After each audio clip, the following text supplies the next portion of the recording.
السلام عليكم ورحمة الله وبركاته أعزائي الكرام. اليوم غادي نشارك معكم هذا الكيك اليومي، الكيك بفاكهة الموز اللي كيجي الشكل والمنظر والمذاق البنات. اللهم بارك اللهم بارك. ما غاديش نطول عليكم، خليكم معايا ونبداو الطريقة والمقادير على بركة الله وفرجة ممتعة.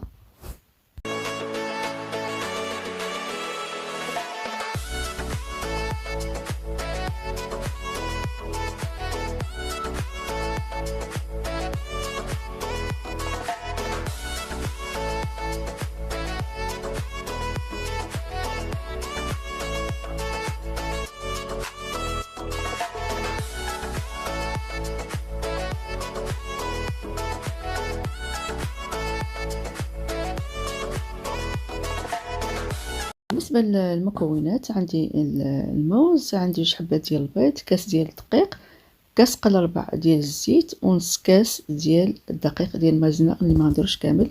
عندي الخميره، ساشي ديال الخميره من فئه 16 غرام، عندي الجوز، وعندي كاس ديال السكر قل ربع اللي ما بانش فيه مع المكونات. هنا كناخذ البنان ديالي كنديرو في هذا الخلاط على حسب 2 بنانات 3، على حسب. انا هنا درت 3 ديال البنانات او 3 الموزات، عصرت عليهم واحد شويه ديال السيترون وغادي نطحنهم صافي حتى غادي يولوا ليس، غيولوا مطحونين كاملين مزيان كسائل غادي يولي. من بعد غادي نضيف ليه المواد الاخرى عندما كتشوفوا هنا ضفت ليه كاس قل ربع ديال الزيت المائده،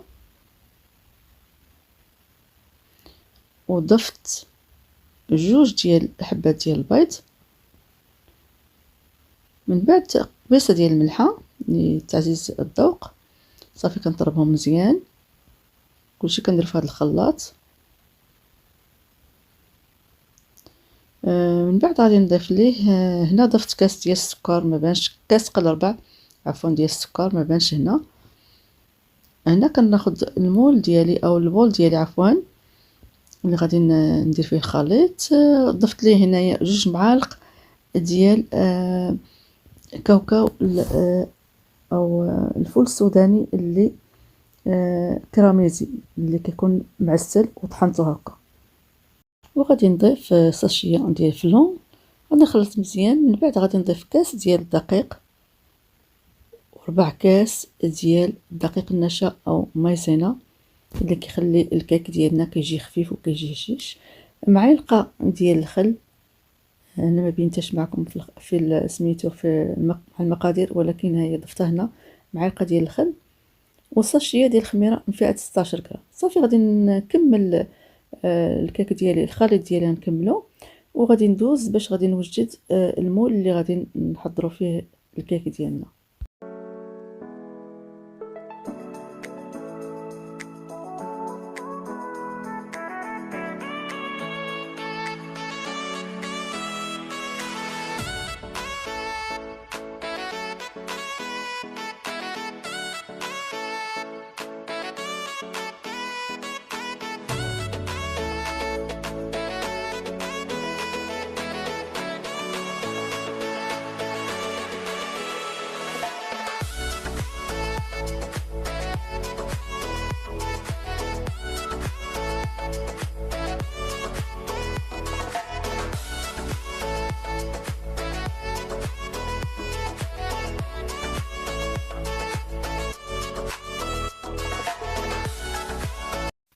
هنا كيف كتلاحظوا المول ديالي دهنته هنايا، وغادي ندير ليه الورق ديال اللي كيدخل الفران، تشوفوا هنا، وغنوضع فيه الخليط ديالي. غندخلو للفرن، الفرن غادي يكون 170 160 درجه، ونخليها حتى كتبان لي تحمرات مزيان. كيف كتعرفوا كاملين كيف كيطيب.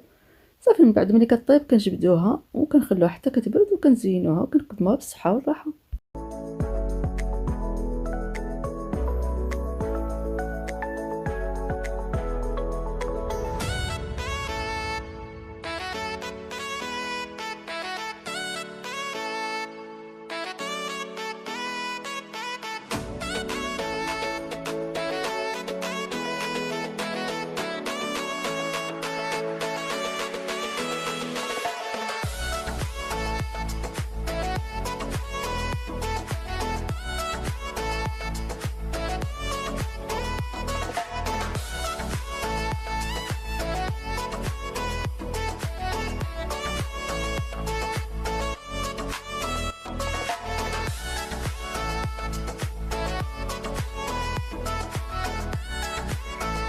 هنا البنات شوفوا ما شاء الله اللهم بارك، الكيك ديالنا ملي طاب الشكل ديالو واللون ديالو جا محمر، جا رائع.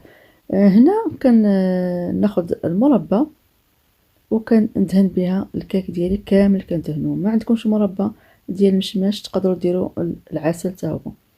فالتزيين كيبقى على حسب كل واحد والرغبه ديالو، بغيتو تخلوها هكا خلوها، بغيتو تزينوها زينوها. فالتزيين غير هو التزيين كيعطي واحد المنظر، واحد الجماليه رائعه. صافي غادي نستمر على هذه الطريقه حتى غادي نكملها في الدهن كامله. من بعد غناخذ الجوز اللي انا قطعته غير بالسكين وحمرت واحد شويه فوق النار، وغادي نزين به الكيك ديالي. غادي نستمر في التزيين ديال الكيك ديالي، ومن بعد نتلاقاو في الطبق ديال التقديم.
وكان هذا هو نهاية الفيديو اللي حضرت معكم اليوم ديال الكيك اليومي، الكيك اللي ساهل بمكونات موجودة في كل بيت.